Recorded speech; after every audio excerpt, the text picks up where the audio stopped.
नमस्कार। आज हम बात करेंगे भगत सिंह जी के जीवन और विचारों की, जिनके साहस और आदर्शों ने लाखों लोगों को भारत की आजादी की लड़ाई में प्रेरित किया।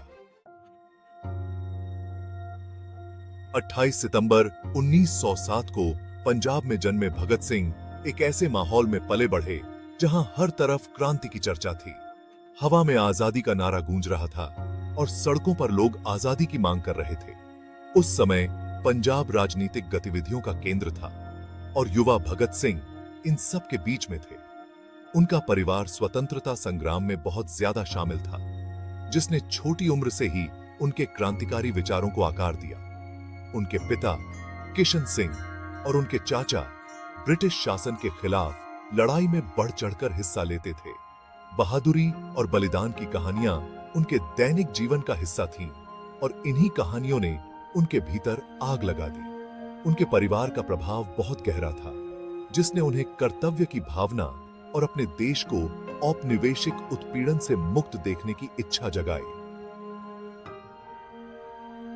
मुझे बचपन से ही एहसास हो गया था कि आजादी किसी की खैरात नहीं होती, ये तो हमें छीननी पड़ती है। अपने परिवार और अपने आसपास के माहौल से मुझे यही सीख मिली कि आजादी की कीमत चुकानी पड़ती है और ये कीमत चुकाने लायक है।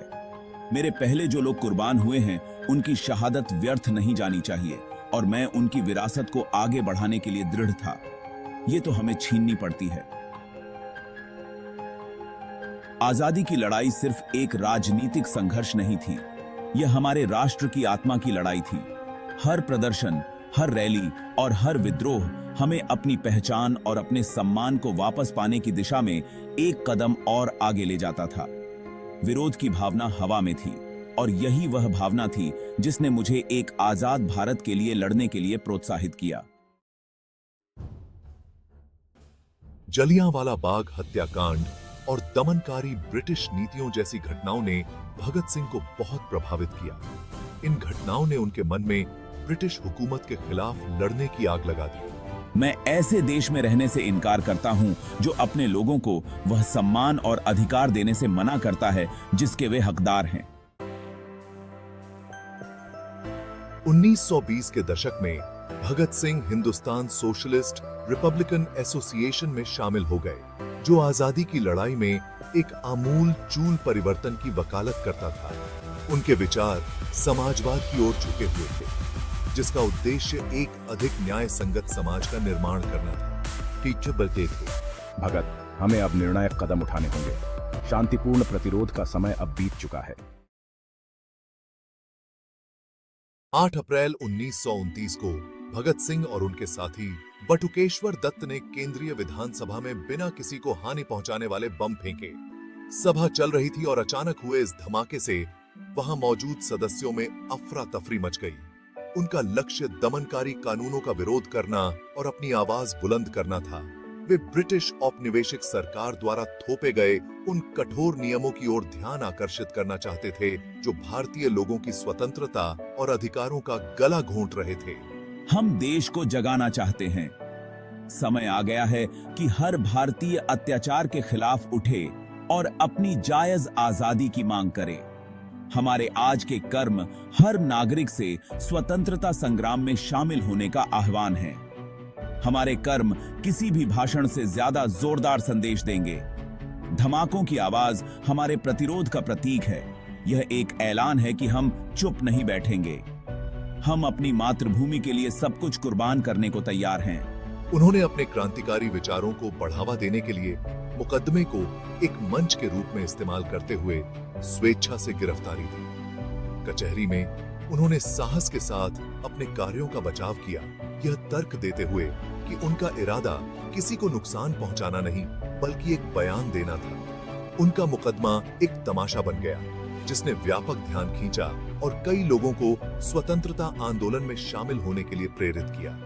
भगत सिंह और बटुकेश्वर दत्त के साहस और दृढ़ विश्वास ने भारतीय स्वतंत्रता संग्राम पर एक अमिट छाप छोड़ी, जो उन्हें लाखों लोगों के लिए प्रतिरोध और आशा का प्रतीक बनाता है।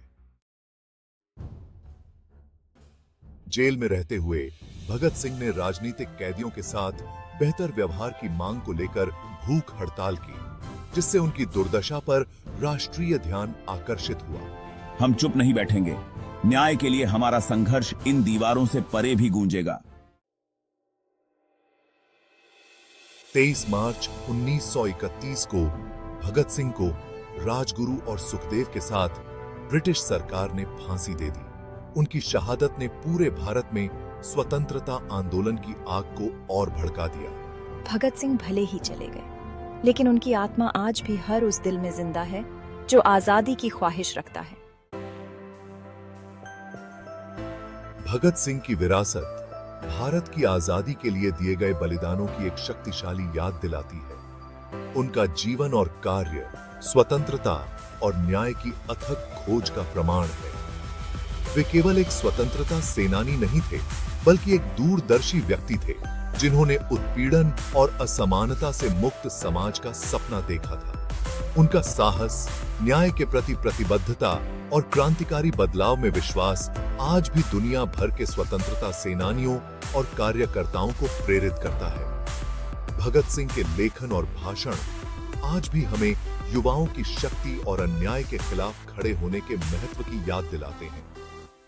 धर्मनिरपेक्षता, समाजवाद और औपनिवेशिक शासन के खिलाफ एकजुट संघर्ष की आवश्यकता के बारे में उनके विचार आज भी हमारी समकालीन दुनिया में प्रासंगिक हैं।